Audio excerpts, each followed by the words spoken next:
and I'll do 1 or 2 slices to see how thin I want. I can adjust up or down. Expert how-tos. Today we're going to be peeling and slicing an onion with a mandolin. So first, I like to use my paring knife, my Victorinox paring knife. We'll cut it down on the flat first, then we'll peel the onion, literally peeling the harder skin.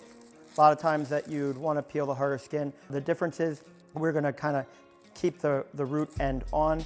I take that off, okay, and put it to the side of the board. Next, it's really important when you're cutting the onion, the reason you do a flat surface is so you can easily take the onion with the root end and cut it straight in half. Very important that your knife's sharp, so you saw that the knife doesn't move at all. Now for the great part, this is the mandolin. Mandolin, we will use, different sides on the back here. You can see that the knob rotates down to make your cuts thin or thick. The reason, again, we have a flat part on the mandolin and keeping the root on is to keep it together while slicing, okay? For me, I like to keep the base towards the bottom and the top here. You can also use it over a bowl. I find that to be a little bit unstable for me.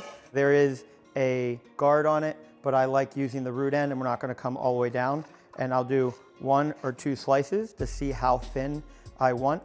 I can adjust up or down with the thickness that I want and my cooking time. And you can see as I'm coming down, and I rotate the onion. So to keep that straight edge on that onion, you rotate the onion ever so slightly, and that allows you to come down. Now, one of the tricky things is the tendency of saying, oh, I need to continue all the way down with the onion itself. But one of the things is if it gets stuck, what cuts people is if you force the onion down, and that's when your hand slips. The guard is important, but what we do in a professional kitchen, we would use these for stocks as well. So as you can see, the onion itself is very fine and very thin. It's gonna cook very quick.